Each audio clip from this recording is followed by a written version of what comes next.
many notes, as they said in Mozart. Notes, yeah. Remember that? Yep.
Good morning.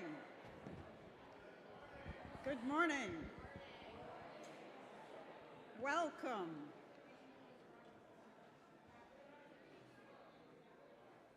I am the Reverend Cindy Baptiste. I am not Cynthia Rosengard. I am your worship associate of the day and part of the lay ministry team filling in for Reverend Roger on his sabbatical.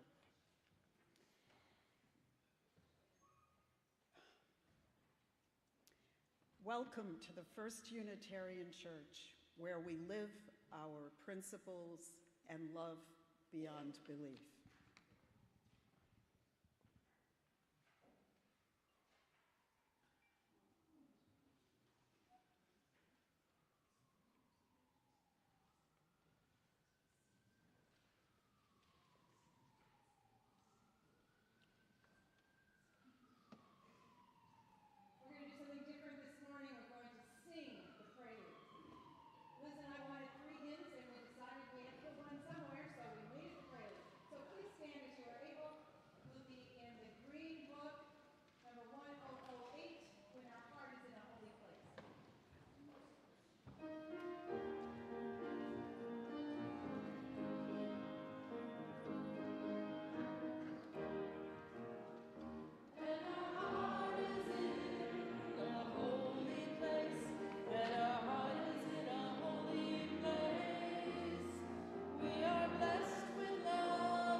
this is our time of greeting, our opportunity to turn to the people near us or furthest away in the furthest most pew up in the balcony. Make sure everyone knows and feels how glad we are to be together. Let no one go ungreeted, unwelcome this morning.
And before we settle again in our seats, can we turn and wave to the camera to the right of the organ? Everyone at home who's tuning in that way, and on the count of three, say good morning. 1, 2, 3.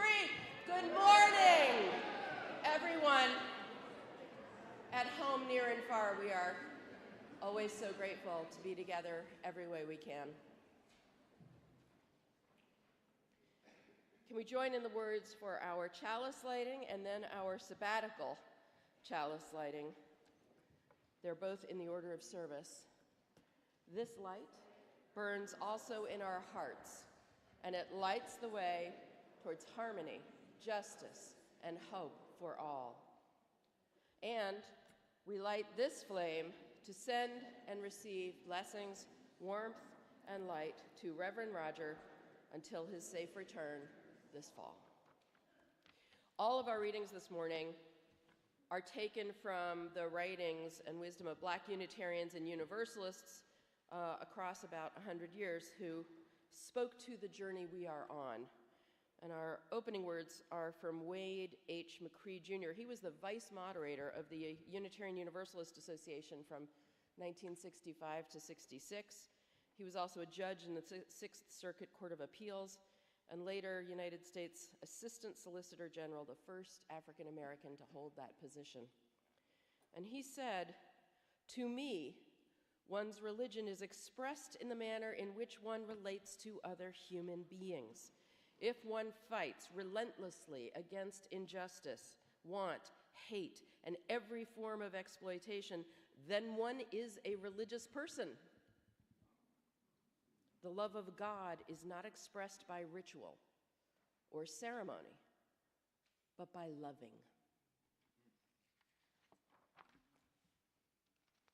Our opening hymn is "The Winds of Change."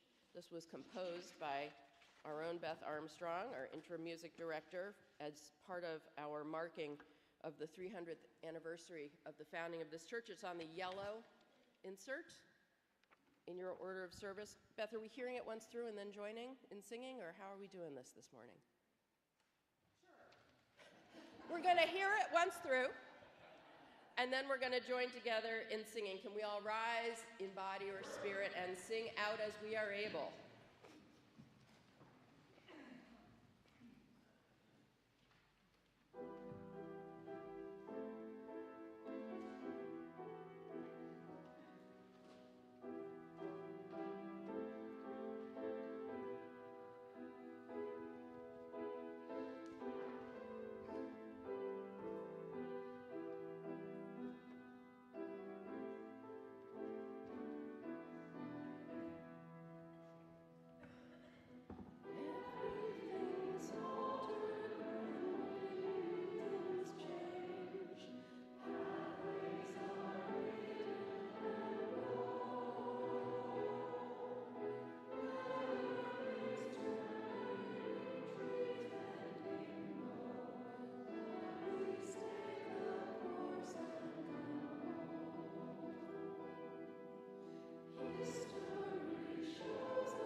Good morning. And what a morning it is. I'm Len Cabral, and I'm speaking on behalf of the campaign for the auditorium. And I want to say a few words about that wonderful space. You know, space helps build community. And having a space like that turned into a performance space, a place where we can show films. There can be film festivals up there, dances, jazz concerts, and with the room, the way it's designed, or will be designed, can be transformed into smaller settings. So it'll be a setting for maybe a speakeasy, maybe some rockin' Zydeco, but there'll be. It's a wonderful place for, I could see a film festival happening there. There's film festivals happening around the city. It could be happening in that space. Of course, renting that space will bring funds to the church and also bring a lot of fun to the church community. And it builds community. And that's why my wife and I are committing to the campaign to turn that place into a space that everyone can enjoy. And we can widen the community. I don't know how many of you were here yesterday, but that room was packed, and it's just reminded me how much we can offer to the community, to the state, with a building like that. And aside from the weddings and the anniversaries that can take place in that area, the important part of building a community is having a place to gather. There's a saying about there are three places: a place at home, a place that we work, and then there's a place that we go to commune with people, to be with people. And we all need that third place. And I really feel that committing to making that space upstairs there in the auditorium a place where we can all gather, young children, we can have children's festival there, we can have storytelling festivals there. Just saying, just saying. And we can have, Rhode Island is full of wonderful artists, performing artists, musicians, rich artists that just, they bring the richness of the city to the state. We have the Newport Jazz Festival, Newport Folk Festival, that some of those musicians are coming through the state, and we can offer spaces for some performers that you'll have to travel to New York to see. And so I am glad to commit to that space financially, and I hope you will all join in and tell your friends about the space. Thank you.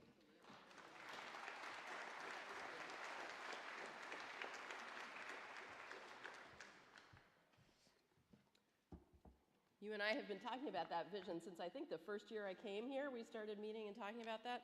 The incredible wealth of opportunity that is met by our strategic campaign is remarkable, I think. Thank you for lifting up the auditorium and how well it can serve so many functions, including, of course, religious education for our children and youth who use it every Sunday. I'm so excited for what's going to come. And speaking of our strategic campaign, do you know how many weeks we have left to complete it? No, you don't. And I didn't think so, which is why I put you on the spot. A few people got it right. We have 3 weeks. No, don't say it like that. It's not a good thing. It's not like, oh, that's plenty of time. That is not a lot of time. It's very little time. We have made such incredible progress. We're like 75% of the way to our goal, but 75% of the way doesn't get us everything we need to do. We have to finish. We have to get everybody in.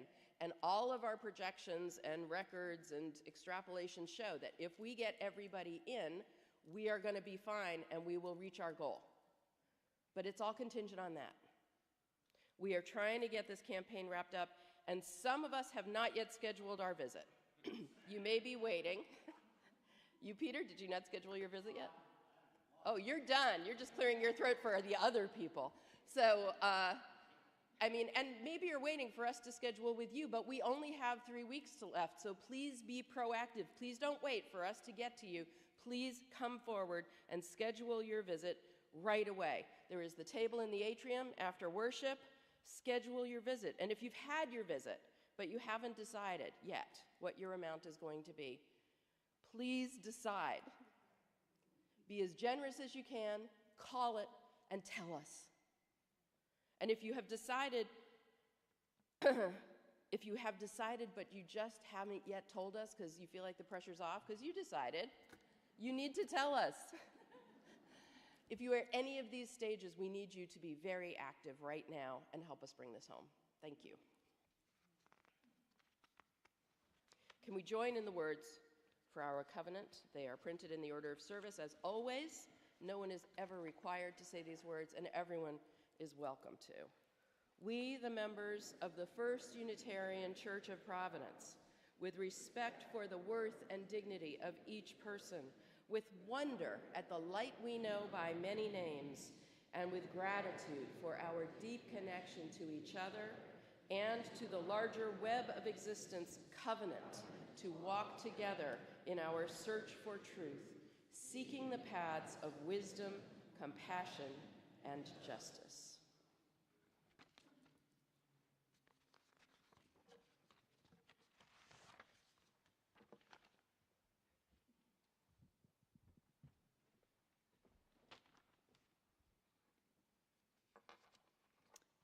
The first reading,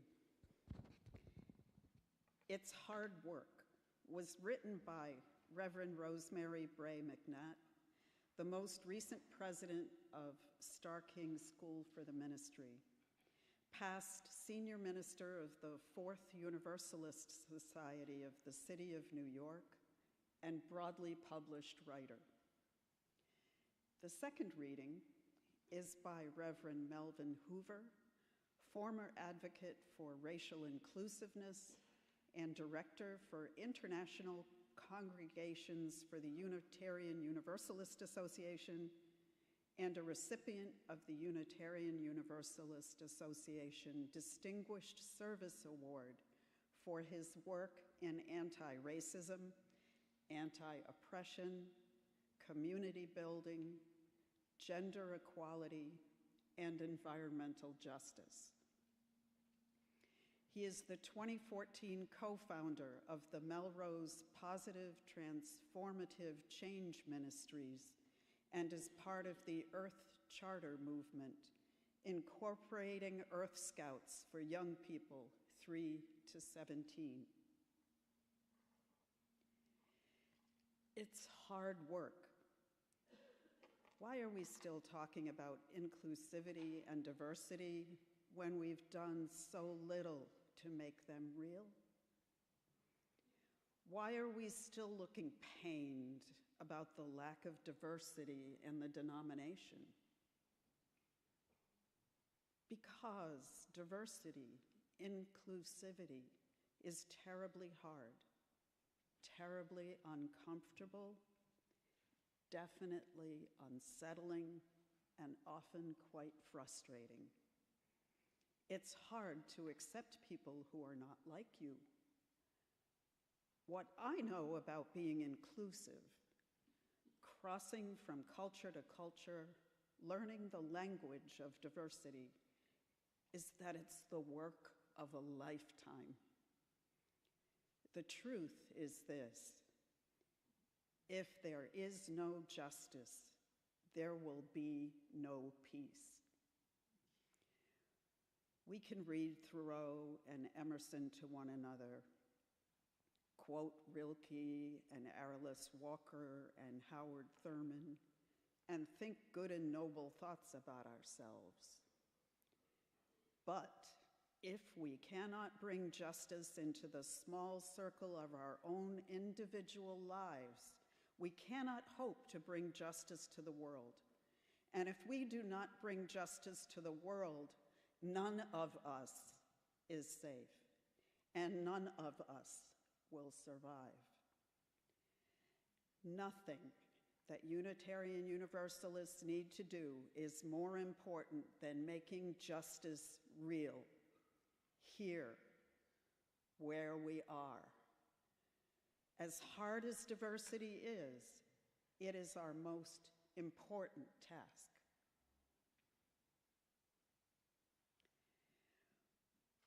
We can't change the past, but we can learn from it and build on it. We can't control the future, but we can shape it and enhance the possibilities for our children and grandchildren.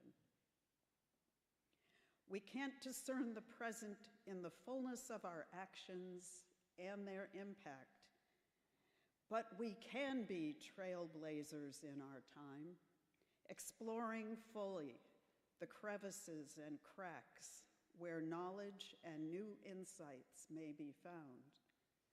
We can explore our spectrum of relationships and confront our complacency and certainty about the way things are. We can dare to face ourselves in our entirety, to understand our pain, to feel the tears, to listen to our frustration and confusion, and to discover new capacities and capabilities that will empower and transform us.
now for the time where we share our joys and sorrows as written in this book, which is at the back corner of the church with tea lights that you can light.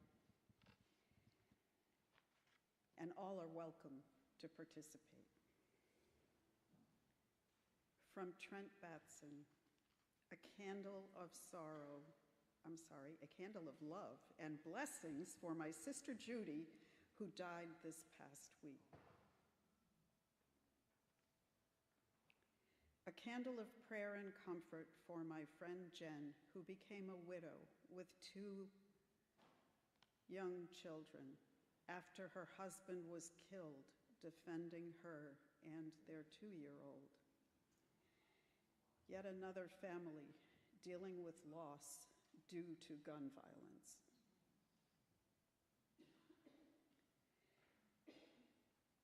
A candle of joy, Erica and Nick Truesdale Greil.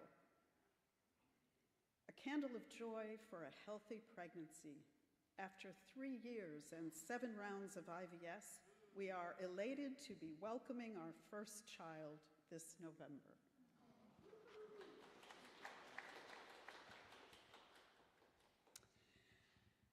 A candle for my wife as she recovers from the latest setback in her health. One more challenge to work through, offering her love and support as we go forward. A candle for the loss of our friend, Walter. Give Jody and her family the strength to work through their grief. From Edie Warren, with sorrow, I learned that my dear friend Tony passed in January, all alone. Rest in peace.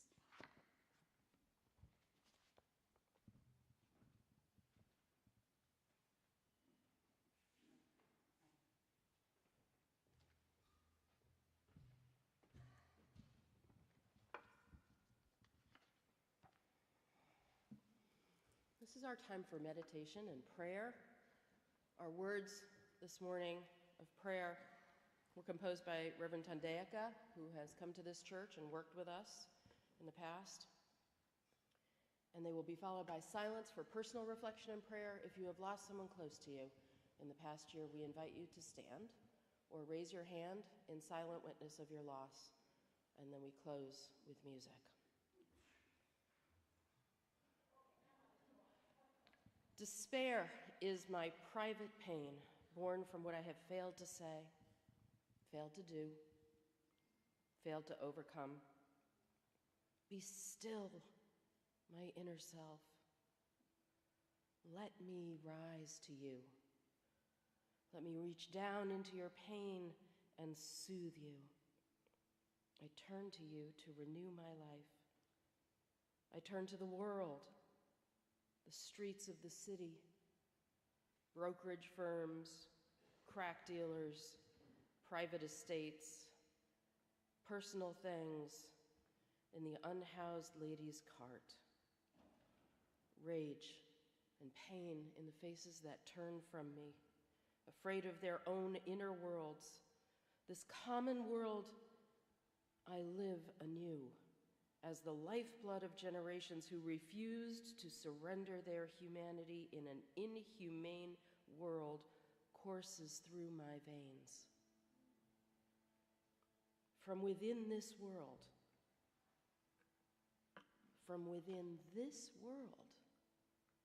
my despair is transformed to hope. And I begin anew the legacy of caring.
We are finishing up an extraordinary weekend in the life of this church, and it has been a remarkable experience. But I want to start my sermon today by talking about something that happened when I first came to First U as your minister, and I was showing this space, the meeting house, off to, because you can't just show it, you got to show it off when you're a minister. I was showing it to an African-American friend and colleague. It was not Howard Jenkins. I hadn't gotten to know him yet. I showed him the pulpit and the great sight lines it gives the preacher to both those on the floor and the balcony. I showed him the dome and the chandelier and the clock and the organ. I was immersed in loving. Well, I am still immersed in loving all these years later, these and many other beautiful details of our sacred space. The wowness of this church, inside and out, has always been amazing to me. And I think, and I hope it always will. I just love this building.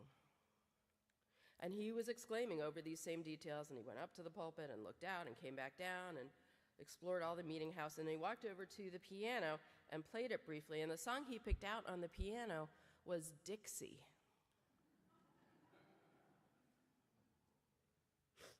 And I remember I said, if there is a less likely song I would ever expect to hear in this space than that, I do not know what it would be. And we laughed, and he stopped, and we left, and that was it. But I've recalled that moment repeatedly. And many times I wondered why he played Dixie so quickly and unexpectedly. And then, as first you began to learn our history, I began to think I might know why he did it. And as I was working on the sermon, that memory popped up again for me, and I decided I would just ask him. And I did. And he told me that when he first entered this meeting house, he encountered it as, yes, an enormous space, a beautiful space, also a space that clearly represented past or present wealth, which made him think immediately about how the wealth was gotten.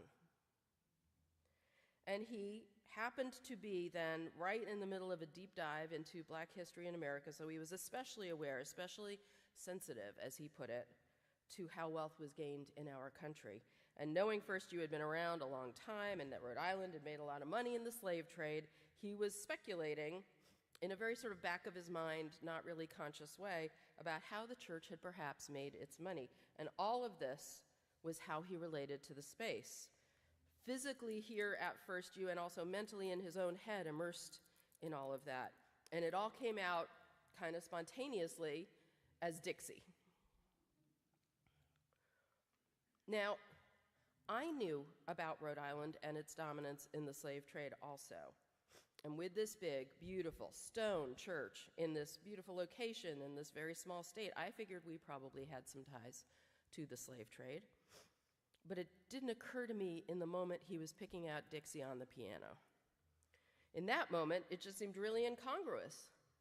In this building, with its Civil War memorial, in this northern Union state, which in retrospect, to be honest, is embarrassing. It took me a while to put it all together, even though this is my church now, even though I have done more than 2 decades of anti-racism work in church and beyond church, even though I try so hard to be enlightened and attentive and aware. It took me a while to connect the dots that my friend connected and manifested almost unconsciously, immediately. I cannot tell you how much I wish I had been more insightful in that moment. And that we had had the conversation we had this past week then. But the truth is, I wasn't. And I'm telling you all about this because, as my friend said during our conversation, a lot of people are oblivious about this kind of thing.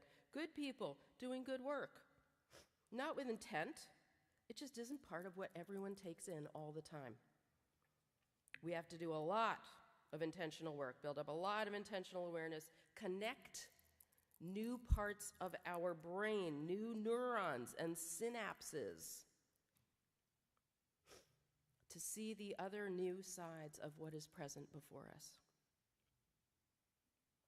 New to us, whoever the we are, in whatever the circumstance. Probably if it was a Jewish thing, I, being half Jewish, would be more alive to it than my husband, who's a WASP. It all depends on what it is. This is okay. None of us sees everything all the time. But choosing to be on an anti-racist journey means we do have to learn to see more than we used to see, and learn to see with other lenses, connect those parts of our brain, incorporate new perspectives into not just our perception, but our living. Only in this way can we be freed from the distortions and illusions of distance that living in a racist society has put on all of us, lenses that blind us or distort us to each other and even to ourselves.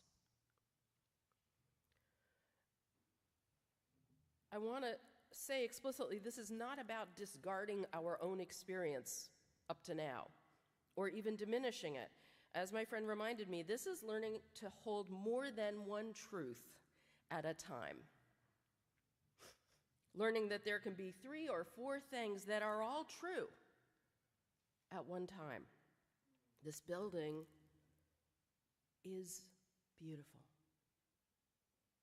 And it is a source of strength and inspiration to so many of us, maybe all of us.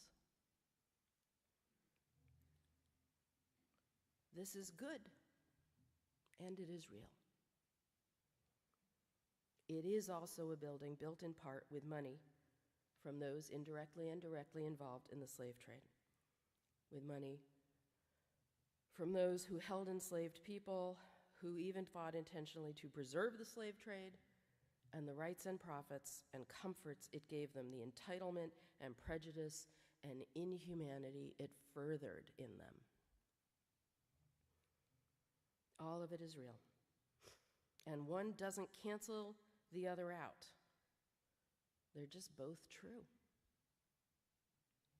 And we are sitting in its results in more than one truth, literally. And we are the inheritors of it. We are all the inheritors of it. My family has only been in this country for 2 generations. But I too am an inheritor of it, dwelling now in the results of our beloved First U's history. And I too have to wrestle with it. We all do. When Ed Fitzpatrick of the Boston Globe called me last week to get some remarks for his story on this project, I told him at length something that he did not put in the article, though I wished he would, which is how deeply inspired I am by all of you.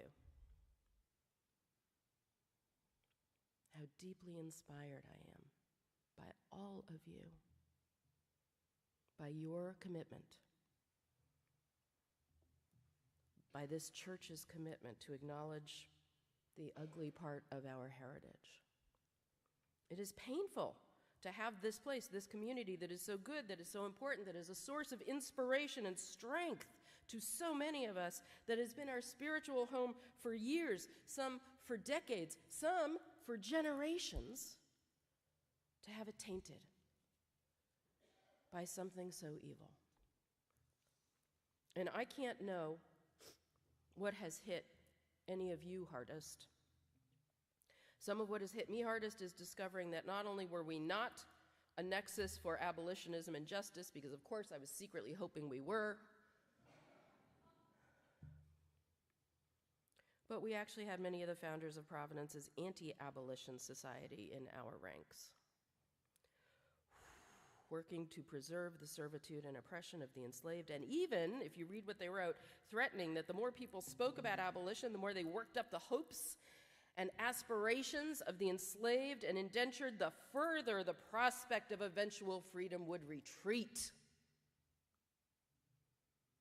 The ugliness and the manipulation of that takes my breath.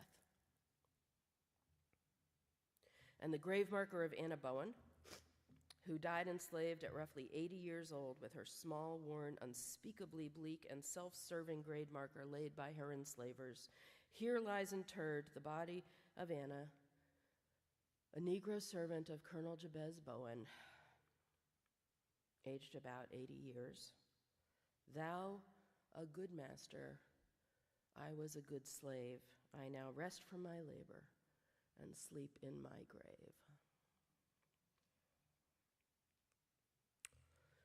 And the man known in our church as Black Dan, about whom we knew little beyond that he was the sexton of this church for many years, and there was some vague sense that he might have escaped slavery, but in the end, what little we knew of him was actually completely oblivious to who Daniel Morse really was. Together with his wife Phoebe, a leader in the Black community, a successful businessman, a founder of Bethel AME Church, an early contributor to Wilberforce University out in Ohio, the first historically Black college or university in the country. He was a man of vision and an agent of change, an elevation for his people, and so respected by so many, so much more than we knew, or at least so much more than our institutional memory remembered. I think the hardship and pain of contending with this is behind a lot of the reactivity that we see in our nation right now. People don't want to do this work, and they think they can choose not to. They think they can choose not to. They don't want to see this reality. They don't want to deal with the discomfort, even shame that may come, the reckoning required, and of course, that's understandable. But even worse, they deny it because they still want the privileges that come only at the expense of others. They are the modern-day anti-abolitionists who care more for their own comfort and advancement than anything else or anyone else. That carries its own grief, that we have not, as a society, as a species, evolved beyond the capacity to embrace an anti-abolitionist mindset.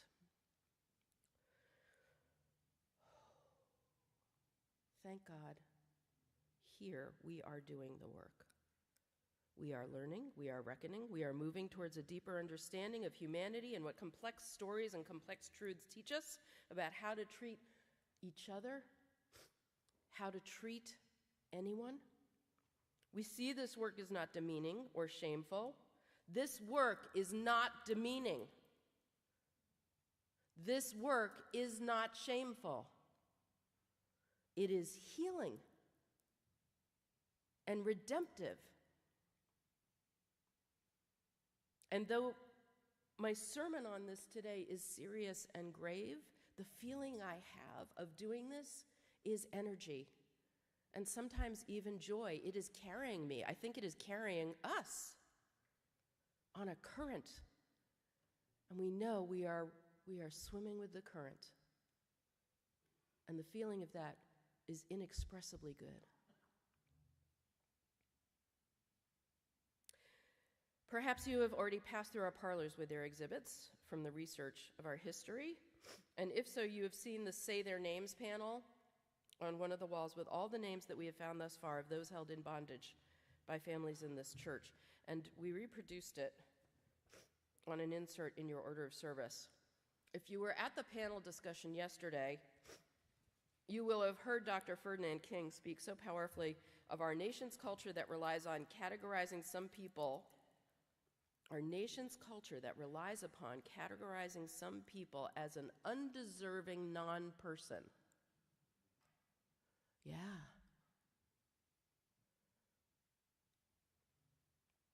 An undeserving non-person. And she asked, what would it look like to destroy the notion of the undeserving?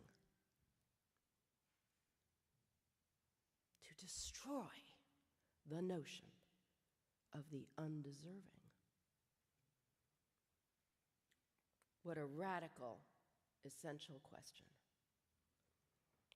And the answers we must find together, but surely they include, finding ways to honor those who have been dishonored and to lift up those who have been persecuted and depressed. And surely one of those ways is what the Black Lives Matter movement declared: say their names. So I ask you to join me now together in this meeting house in saying aloud, as a congregation, carefully, the names of those we have found, those we must remember, to whom we owe so much, who lived and died in bondage, to members of this congregation. And I invite you to do this. I really want to be clear. This is not a penance. This is lifting people up. This is part of doing right. The power of all of us together saying these names we never knew, these names that were so often obscured with intention as undeserving non-persons. We are destroying the notion of undeserving non-persons this morning.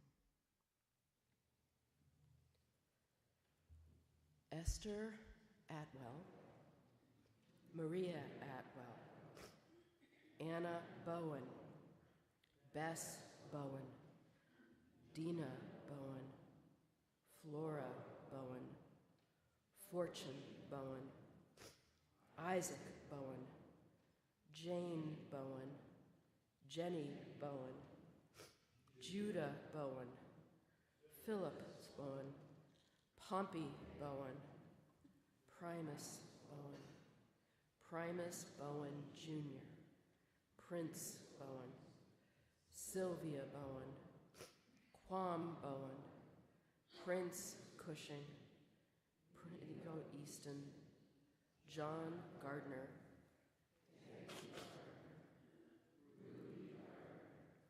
Newport Green, Andrew Hacker, Sophia Havens, Caesar Hitchcock, Ephraim Horswell, Samantha Lippett, Robert Johnson, Hannah Newfield, Bristol Nightingale, Bristol Nightingale Jr., Joe Nightingale, Cudge Nightingale, Dorcas Nightingale, Joseph Nightingale, Nancy Nightingale, Nimble Nightingale, Polly Nightingale, Quam Nightingale, Eve Waterman, Job Waterman, Phyllis Waterman, Primus Waterman, Sarah Waterman, Violet Waterman.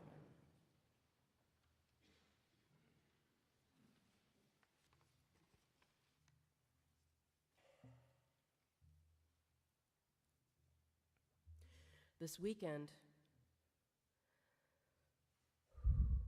and everything in it, as rich and powerful and unprecedented and long as it has been in coming, is not a culmination. This is a beginning. This is our beginning.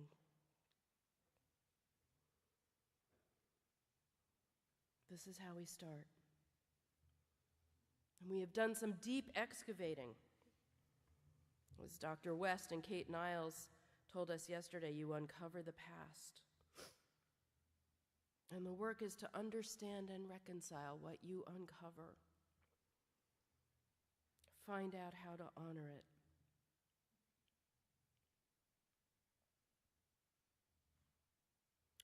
I would add, excavating is also how you lay a foundation, how you start to build. You can't just build. Nothing you build without a foundation will last. The renowned African-American minister, the Reverend Mark Morrison Reed, taught me that any congregation that wants to meaningfully engage anti-racism has to start by discovering,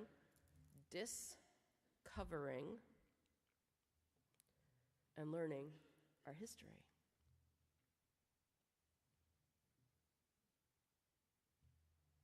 This is what we are doing. We are laying a strong, responsible, careful, caring foundation and trying to get it as right as we can. And we will make mistakes, and that is okay. Because everyone makes mistakes, and the work is hard, and perfection is impossible, and it is not required. Our imperfect, careful best is enough. Our foundational history is essential to our anti-racist diversity, equity, inclusion, justice, growing, deepening journey. Everything we're doing is part of this journey. Our conversation and shared worship with Bethel AME, our growing connection to Allen AME, our work with Pastor Howard Jenkins, who is holding on to us all the way from New Jersey. And not just that, but our growing relationship with Temple Bethel here in Providence, and our sanctuary work with Rhode Island immigrant and refugee neighbors and friends and members who are under such threat, and our support for our LGBTQ friends and families and members who are under such threat. It is all related. It's all part of the same anti-racist, diversity, equity, inclusion. Yes, those words, those forbidden words.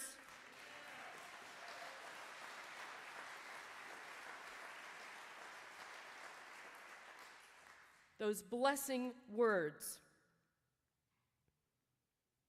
Diversity. Will you say it? Diversity, equity, inclusion, and loving. Yes. And healing.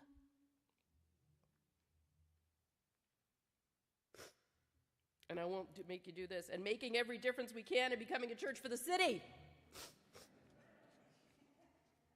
And speaking of all that connection and all that interrelationship and interdependence, the way it's all distinct and yet part of a whole, you know what that is? You know what that is. It is Ubuntu. Ubuntu.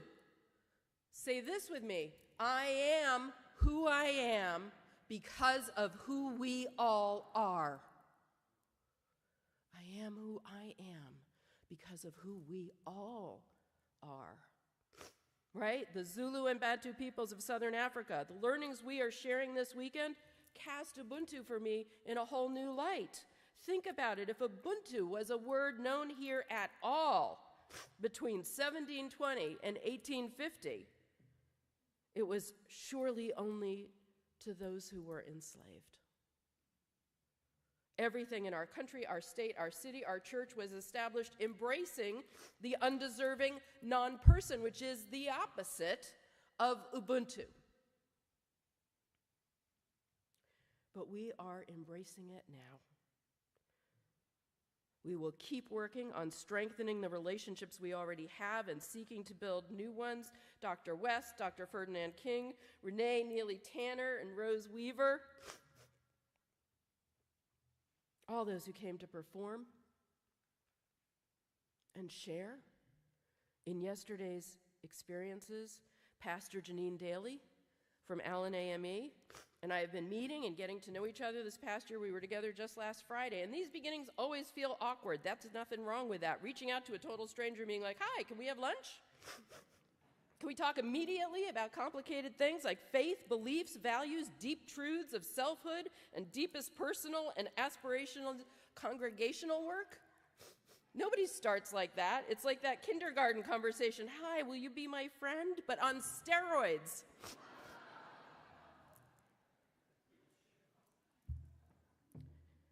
But Pastor Janine is a kind and caring and insightful person. Pastor Howard Jenkins introduced us, which was a big help, and we are talking about how to build on our connection and where this might go. She is going to join in our conversations with David Smith and Howard Jenkins for our next weekend of music and worship coming up in October. Amen. Thank you. Amen. This journey comes with no guarantees, but I am hopeful, very hopeful, for what we may create together with our churches over time, with all our congregations. We are using Church in a Triangle to create 2 religious education curricula, one for adults and one for older children in this church, so that there's a whole nother way to access what we have discovered. And the curricula will give us so many ways to learn about the details of our history: individual reading and reflection, discussions together in covenanted groups, field trips to local sites tied to our church and to some of the people we've learned about, both the enslavers and the enslaved. We will have careful selection and training for facilitators from this church who will be carefully and specifically trained to lead these experiences for adults and children. There is so much we are going to learn and experience together. I have to share this thought from Henry Hampton, who was an African American. He was the Unitarian Universalist Association Director for Information and Publicity from 1963 to 1968, and he said, "I have a favorite line from a play I read years ago, a Chaucerian drama. The line goes, invisibility. And indeed it's true. When you dream of something, you can begin to take it upon yourself, make it yours, change it. But you have to dream it first. And the Unitarian Universalists," he said, "don't dream." We are dreaming. This weekend was once a dream.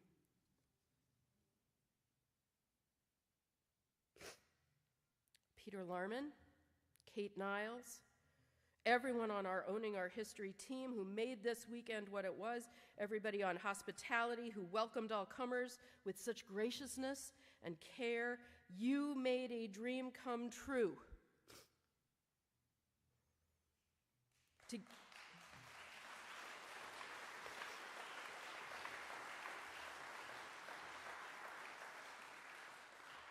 You did it together with our own Len Cabral, who brought in all our collaborators, including Renee and Rose, who are here with us today. I just want to ask everybody who helped make the dream a reality to stand, please. Everyone in the play, everyone in the panel, everyone on every team who did this together, who made a dream come true. Up, up, up, up, up.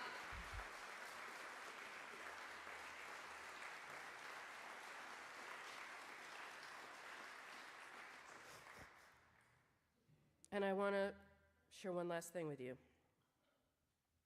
Every time, and there have been a number now, every time that I've seen the meeting house and parish house filled with people, not just of different ages, but of many colors and heritages, I feel like, this is really true, I feel like I'm in a dream. And I feel like I'm looking at the promised land. I can hardly explain it, and I've never said it out loud before. It has this sacred rightness to it. But also, though it is actually happening in the moment, in these church spaces that we all move in and through, that I work in, it is as though I'm looking at it through a veil.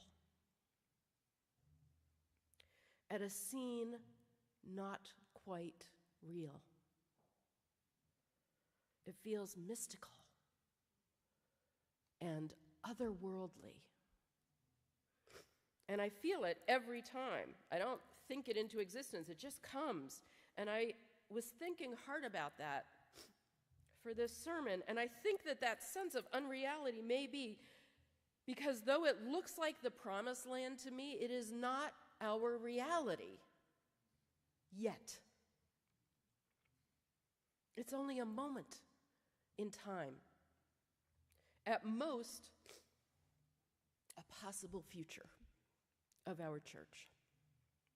Beautiful. Indicated by the presence of those gathered for a wedding, or a memorial service, or a special program. Real, but fleeting. And of course, it isn't even the promised land. No one has promised this to us. Maybe it's a promise we can only make to ourselves. Maybe even a promise is too much to expect. Maybe it's just a hope. And regardless, like the promised land, it will not come to us. We must go to it. But yes, in dreams begins responsibility. And a dream is never too much to share. And a hope is full of promise. Amen.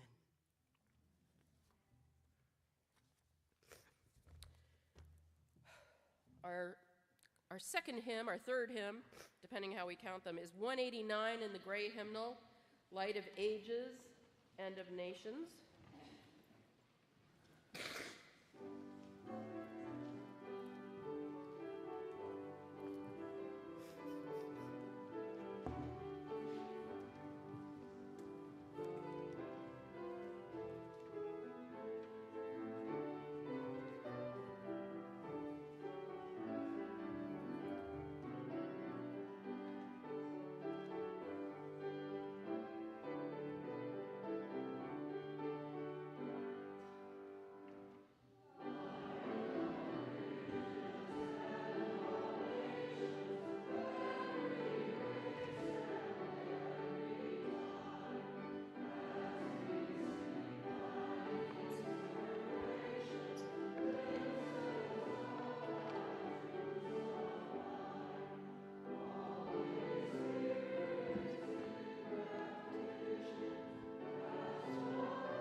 Please be seated, and I'm so happy today we have, is one of the days that we're giving away our offering to an outside organization with whom we share hope and vision for the world. Our community collection today will benefit Higher Ground International. Higher Ground is a nonprofit based in South Providence working with an underserved community with culturally appropriate food and social services. It provides social and food support to West African refugees. Its Sweetie Care program provides support to older West African women in the area. Thank you for being as generous as possible to these partners in our vision and hope for the world. Thank you for all that you give, and all that you do, and all that you are.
Among the many ways to practice our faith, I have these opportunities to share with you this morning. And the first one is, I hope we all can get ready to give the biggest, most enthusiastic welcome to our new music director who has just been hired.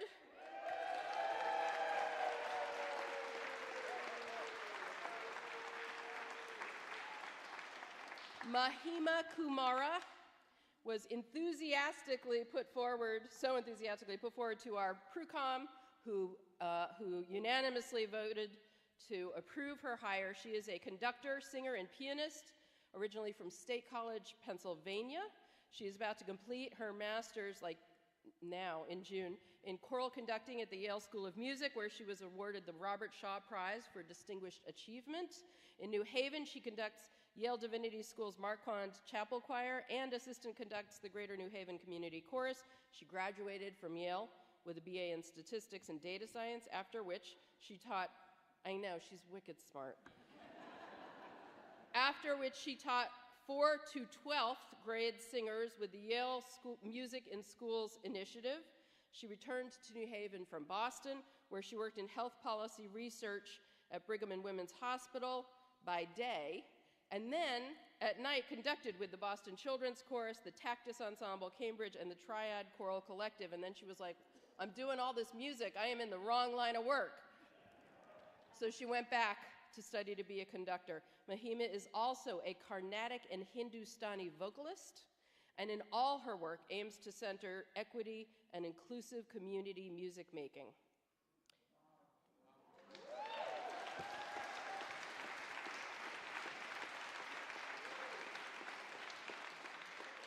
It's really thrilling. And in her free time, she enjoys reading, yoga, and trail running. I know, somehow she has free time. She is really smart. So she's coming. She's starting with us in late August. And I want to make sure we all do everything we can to help her orient and get what she needs and sit down deep roots. We told our candidates we were looking for someone who was going to be with us for a while, and she is looking forward to being with us for a while. This is official notification. Oh, God, I'm supposed to be up in the pulpit. It literally says this in the bylaws. We have to change it.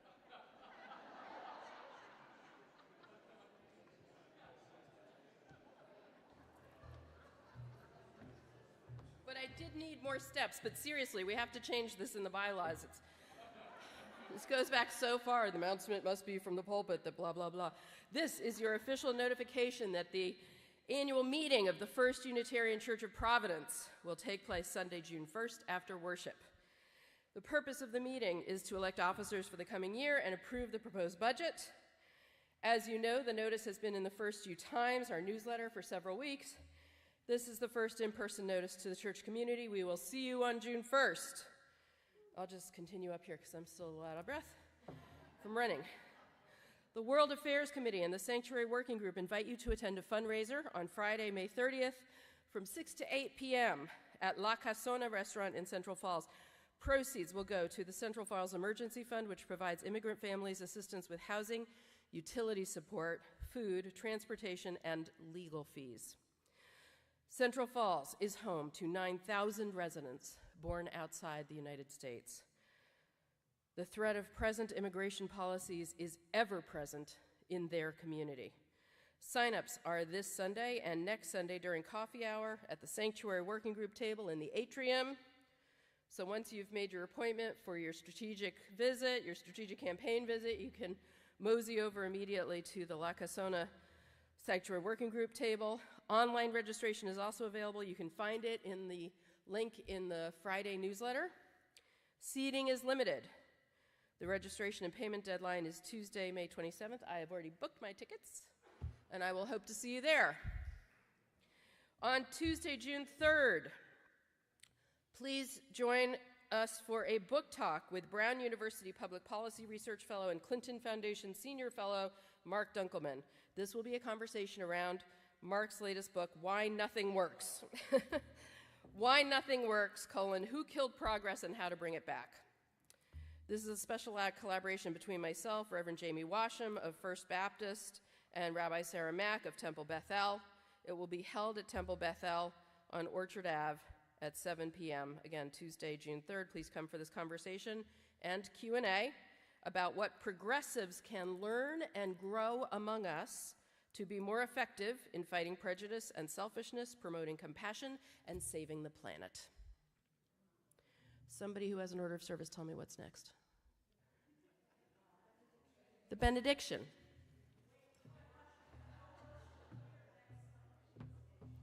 Oh yeah, I'll say that downstairs.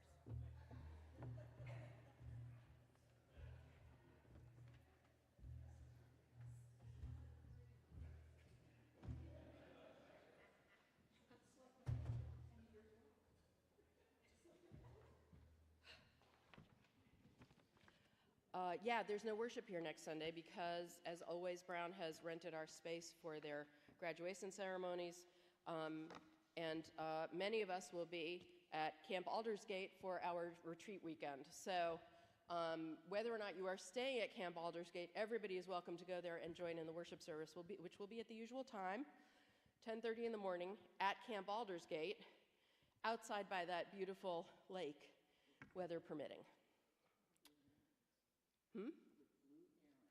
Well, the blue herons, like the promised land, are not promised to us, but may show up again. Our closing words are from Margaret Williams Braxton, who is a music therapist, and she is an African-American lay leader at Arlington Street Church in Boston. Once upon a time, I was. Now, I am. Someday, I will become. Once there was, and now there is. Soon there will be, and someday, surely there shall be. Once upon a time, we were. Now, we are. And someday, hallelujah, we shall surely become. We shall surely become. Amen.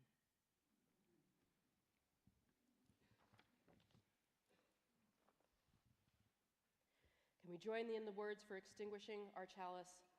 We carry the flame of peace and love and hope until we meet again.